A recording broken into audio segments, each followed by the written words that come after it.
आज हम सीखेंगे अति लघु उत्तरीय प्रश्नों को कैसे हल करते हैं, उनके उत्तर। ये परीक्षा में आएंगे, इनको हल करके दे रखा है, इनका अभ्यास करना है।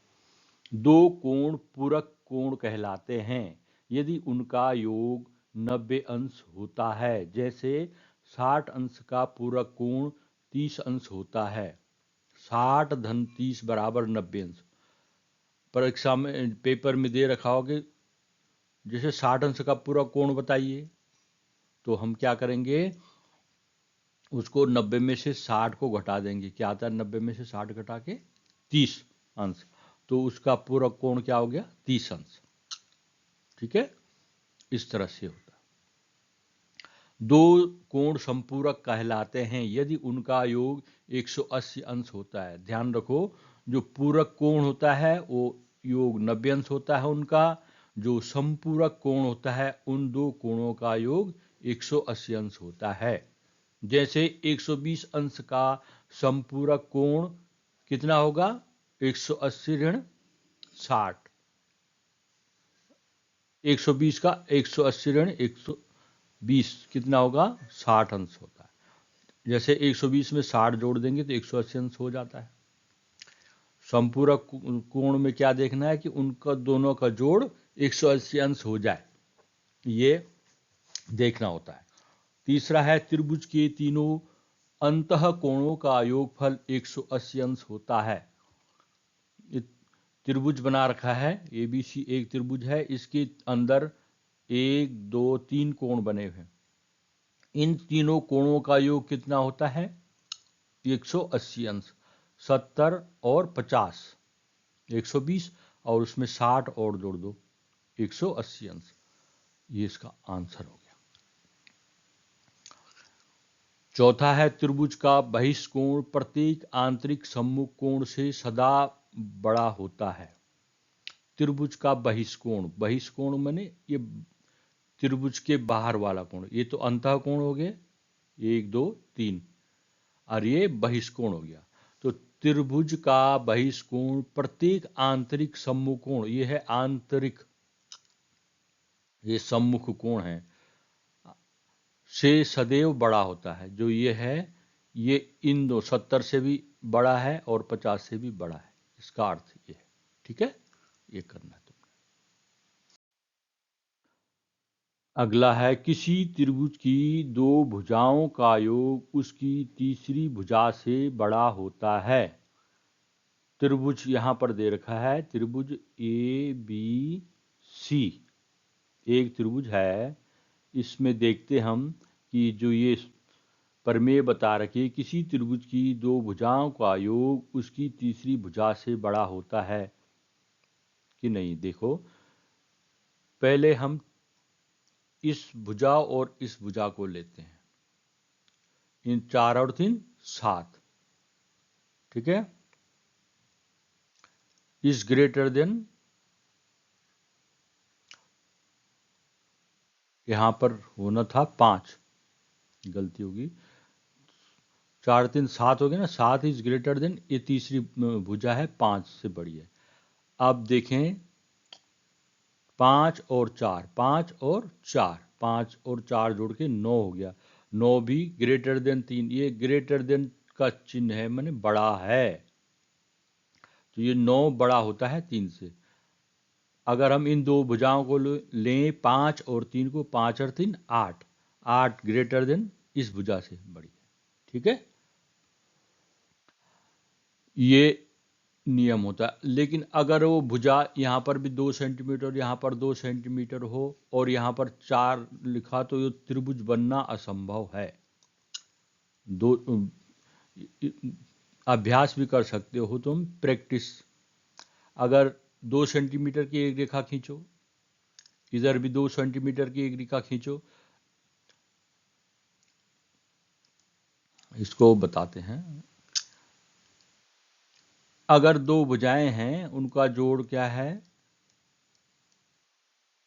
दोनों भुजाएं, पहली भुजा 2 सेंटीमीटर है, दूसरी भी 2 सेंटीमीटर है और तीसरी भुजा उनके बराबर, योग के बराबर है। अभी तो ये बड़ी होती है ना सब, लेकिन ये योग के बराबर है, तो देखें, अगर ये 2 सेंटीमीटर की रेखा होगी, इधर खींचना, और 2 सेंटीमीटर की रेखा इधर खींचना, इन दोनों रेखाओं को अपनी स्केल से मापोगे तो उनका यहां पर ये 4 नहीं आएगा, ठीक है, यहां पर 4 नहीं आएगा। तो इससे क्या सिद्ध हो गया कि तीसरी भुजा बड़ी से बड़ी होनी चाहिए इनका योग, ठीक है, तब ये त्रिभुज बनना संभव, नहीं तो त्रिभुज नहीं बनेगा। इसको बना के देखना।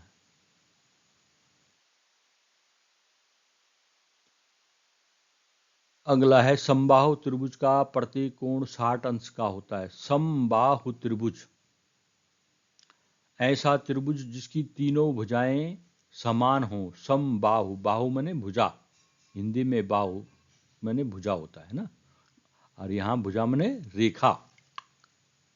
जो 3 रेखाएं हैं ये ए बी, बी सी और सी ए, ये तीनों माना ये 6 सेंटीमीटर है, ये भी 6 और ये भी 6, तीनों 6-6 सेंटीमीटर है। इनका जो प्रत्येक कोण होता है वो 60 अंश का होता है। कितने अंश का होता है? 60 अंश, क्योंकि इनको 3 बराबर भागों में बांटना है। तो कुल 180 अंश होता है त्रिभुज के तीनों अंतःकोणों का योग। 3 से भाग देंगे, 3 छक्का 18, तो 60 अंश हो गया ये। अगला है किसी त्रिभुज की समान भुजाओं के सम्मुख कोण समान होते हैं। समान भुजाएं, ये भुजा 4 सेंटीमीटर, ये 4 सेंटीमीटर, ये 2 समान भुजाएं हैं। उनके सम्मुख कोण, उनके सामने वाला कोण, इसका सामने वाला कोण ये है, इसका सामने वाला कोण ये है, ये दोनों कोण आपस में बराबर होते हैं। ये चित्र में भी दिख रहा है, ठीक है। इस तरह से इसको हल करना है। इसमें है एक चतुर्भुज समांतर चतुर्भुज होता है यदि उसकी सम्मुख भुजाओं का एक युग्म परस्पर बराबर और समांतर हो। युग्म का मतलब होता है 2, जोड़ा, 2 को एक साथ लेना युग्म कहलाता है।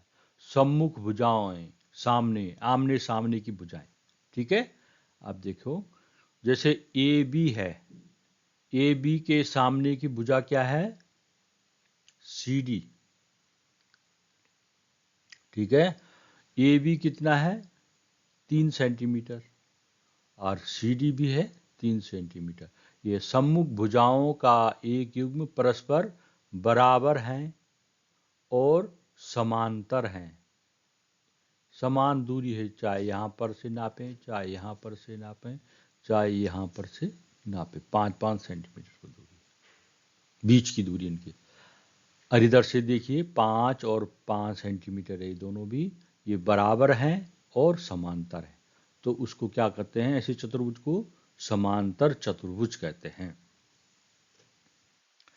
समांतर रेखाएं किसे कहते हैं? जैसे ये रेखा BC है और AD है, इनको मैं कह रहा हूं ये समांतर है। तो क्यों कह रहा हूं? वे रेखाएं जिनके बीच की दूरी सदैव एक समान रहती है। इनके बीच की दूरी क्या रहती है? सदैव एक समान रहती है। जैसे यहाँ पर 3 सेंटीमीटर है, यहाँ पर भी 3 होगा, इधर से भी नापोगे 3 होगा, यहाँ पर से भी नापोगे 3 होगा, क्योंकि लास्ट में भी 3 ही है, ठीक है। इस तरह से ये AD और BC रेखा समांतर हो, ठीक है। समकोण की परिभाषा, 90 अंश के कोण को समकोण कहते हैं। 90 अंश की, तुमने प्रोट्रैक्टर देखा होगा, चांदा देखा है, उसमें जो 90 अंश होता है बीचों बीच में यहाँ पर, तो 90 अंश को उसको समकोण कहते हैं। कार्तीय तल में किसी बिंदु की स्थिति निर्धारण करने वाली क्षैतिज और ऊर्ध्वाधर रेखाओं के नाम लिखिए। कार्तीय तल में, कार्तीय तल क्या हुआ? हम एक रेखा ऐसे खींचे, ये लंब रेखाएं होनी चाहिए, सीधी होनी चाहिए, ठीक है। ये रफ कार्य में ये टेढ़ी मेढ़ी हो गई, तो ये एक्स अक्ष होता है। ये क्या होता है? जो जमीन के समांतर होती है, जमीन ये है ना, ऐसे इस तरह से जमीन होती है, कहीं पर ऐसा इस तरह, लेकिन कम से कम एक क्षितिज रेखा होती है। क्या होती है? ये एक क्षितिज रेखा, इस रेखा के समांतर ये रेखा हो गई। और जो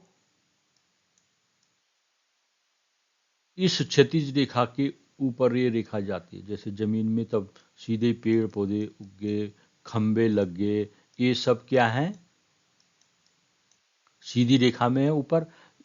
ऐसी रेखा को ऊर्ध्वाधर रेखा कहते हैं। ये ऊपर भी जा रही है और ये नीचे भी जा रही है। तो ये वाई हो गई ऊर्ध्वाधर रेखा, और क्षैतिज रेखा को कहते हैं एक्स, ऊर्ध्वाधर रेखा को कहेंगे वाई। इस तरह से हम इसको करेंगे।